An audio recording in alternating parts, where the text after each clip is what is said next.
Man, we sit here with Memo. Memo just told me he already got the celebration dance now. No, what I was saying is okay. That you know, we already teach him how to dance and stuff to perform tomorrow. He's in good shape. Ugas in good shape.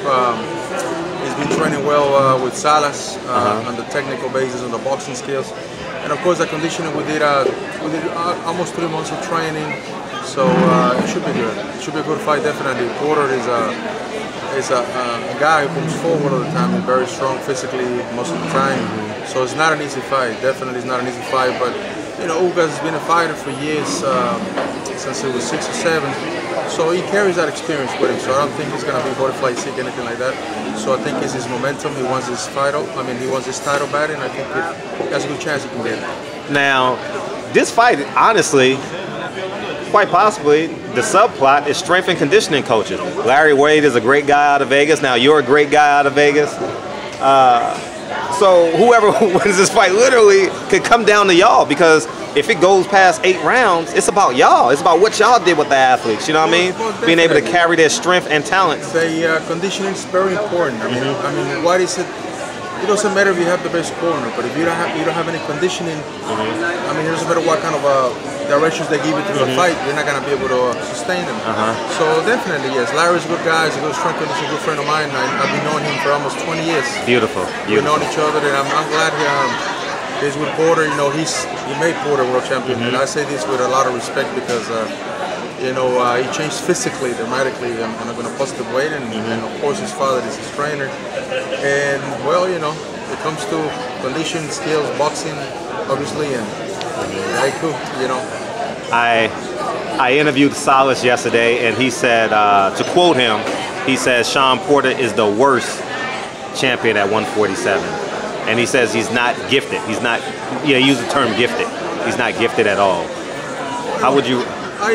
Frankly, I don't know much about boxing. I never get involved in boxing. Oh, really? I don't get involved in the training or the techniques. I just do the physical part of the supplementation. I just think Porter is a guy who's very difficult. This is just what I hear from guys, because you know, I've been getting a lot of calls. You know, good luck for this and that, and they tell me, watch with, you know, Porter comes with a head. Porter does a lot of grabbing. He's a pit bull, comes forward to you. Every time you breathe, he comes at you, swings at you. So yes, it's a difficult guy. It's not the kind of guy that perhaps is maybe a stylist, but he's a guy who comes to fight and is a world champion. I think he needs to be respected for that. Now you have Rivas, right? The heavyweight division, right? No. You have Andy Ruiz. You have Andy Ruiz? Yes. Pulip, that I've been working with him soon again. Oh, he's fighting.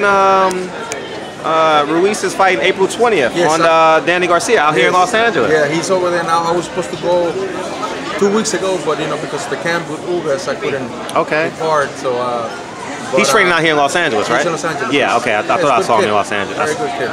Now let's talk about the heavyweight division. You got to prepare him for some monsters. Well, you know, he said because of the conflict of schedules, I had to stay with Ugas. Now I'm in Puerto Rico with Felix Verdejo. So he wants to, next camp, he wants to do it. So you won't be with him this camp? It's going to be, this is a kind of same day, April 20th, Verdejo is fighting on ESPN. It's a tunnel fight, but he's looking to have a bigger fight, that's what he told me, and he wants to set up a camp where we all of us move in and you know, do the right thing, the conditioning, the cooking, the perfect time, because at the end of the day, everything comes down to timing, and when it comes to conditioning, of course, boxing as well. So I'm looking forward to that, and meanwhile, I was going to work with Pullet. But once again, conflicts of schedules, I couldn't split myself in 20 directions. So I had a commitment with Felix Verdejo, and the negotiation kind of took a while. So I was just told recently, and I head out to Puerto Rico last week. So I just flew in yesterday from Puerto Rico. How's he doing? How's Verdejo doing? He's looking good. He's motivated. He knows there's a lot of things at stake, and he knows that. You know, the guy who's fighting, he was a former world champion. He's a strong guy. So he knows there's a lot of things he needs to prove himself, not only to himself, but to the public, to the critics, you know. So I think, I mean, physically, it looks good. He had been training before I previously arrived, and right now we're just working on power, strength, and maintaining speed, and obviously maintaining good conditioning. Now, getting back to Ugas, what are some emphasis that you use for Ugas in this camp in terms of building? What type of strength? Well, with him, Ugas is a guy who's technically very technical guy, very good technical. He punches hard. So what I wanted to work with him was a little more explosiveness, a little more speed, a little more power in his legs, because this fight is going to be a physical fight. It's going to demand a lot of physical. So we're working different drills. We work mostly on strength, and obviously, we did what Coach Salas likes to do, going a long time. I did the track, I did a little bit of swimming. He doesn't know how to swim much, so I had to implement some drills according to what we should do. But he did a lot of these. It was his first camp with strength conditioning. He never had a strength conditioning. So oh wow. So really? Yeah. So damn. This guy is a talented guy. So obviously, when that happens, you have to not only set up the training plan or the program, but you have to figure out what exercises he's going to be able to do. And because if you have him do something and he's not doing it right technically, you're not going to get true benefits. So you'd rather just scratch that out and get another exercise that will give you the same benefits, but he'll be able to, so he did absorb some of them, and obviously as we get hopefully the next camp, he'll be better and better. Just like I did with Marcus, he started at 0 point, we started cruising, we did 7 fights together, so let's hope this is a good fight on Saturday. Obviously, my job is done, now it's Salas who's going to step up and Ugas, and we're just happy, I'm happy to be here. I was very happy to be part of his camp with Ugas.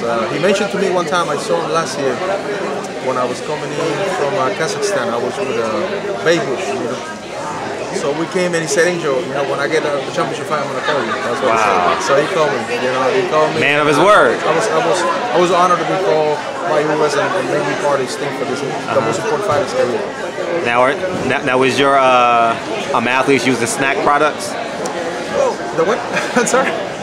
I'm fucking with you, man. I said, is your clients using snack products? Oh, it's not. No. No, that's a good commercial. Very good commercial by content. It's good commercial, but it's a business, Obviously, he wants to sell his brand, and I got my own stuff. And at the end of the day, I don't make my fighters wear my logo. I don't make them use my hats or go snack. I don't do none of that stuff. Pretty much I know what I have, and I know what truly benefits my athletes. I do it for them. I don't do it to get myself rich on the market. And obviously, maybe it's going to be a time soon, but I will develop a commercial brand. Now, Manny Pacquiao's 40 years old. You've obviously competed against him. How does a 40-year-old guy still compete against guys? I know the genetic pool, but like you from a training perspective, how do you rejuvenate and or keep an athlete rejuvenated like a Manny Pacquiao at 40 now? Well, you have to, the most important thing at that age, it's the recovery phases. Obviously, when you're younger, you tend to recover quicker. Sure. Sometimes you don't even have to take supplements. I mean, I'm against it, but some people don't even take supplements because the body recovers, very fast with the right food, everything. But at his age, you have to consider not only the recovery timing, but also you have to be concerned with, injuries, elbows, shoulders, a lot of joint stuff. Overuse for so many years. But I think Pacquiao was, he showed his good conditioning, and I think he still got 3 more fights. Remember, Marcus retired almost at 41, I think, 42. So as long as you're healthy, guys, as long as you know what you're doing, I think Pacquiao trains pretty smart. He doesn't do any weights. Not that he's anything bad about it, but I'm just saying the way he trains is a little more different. And like I said, it's not that bad. I mean, probably he's 3 more fights, probably. I don't know. What do you think? He's gonna go as long as he can get 8 figures.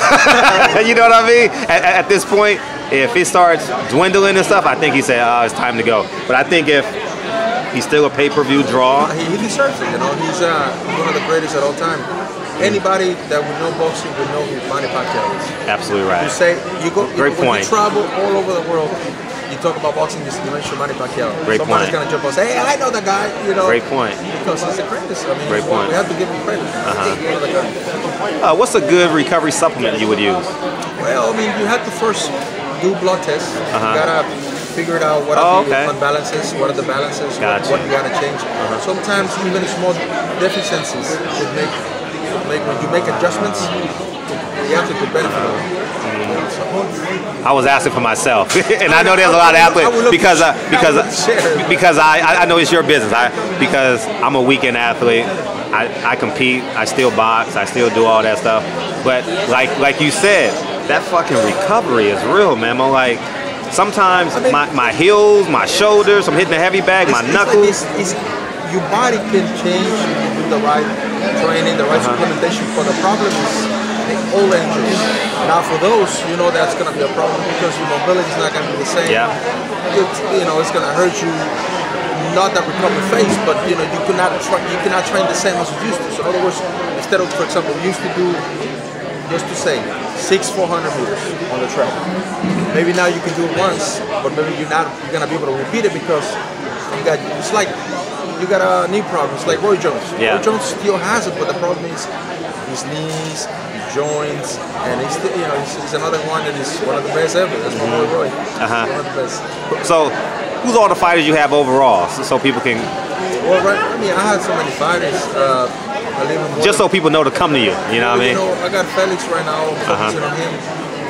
It's a world championship fight. Whoever wins, maybe will fight Teofilo or fight Lomachenko. So it's a very important fight. Then I got like I said, Andrew, yeah. And there's different fighters that have been calling. The only problem is, like I said, once I commit to something, I forgot to tell you. I'm gonna be working with Chino Maidana with. Well, we're gonna make that separate video. But go ahead. Okay. I've been working with him with Alex Ariza together. He called me, so. What? Yeah, he wants me to sit down with him and work together so we can make this guy come back. And that's a whole nother video. We're gonna stop this and do it a whole.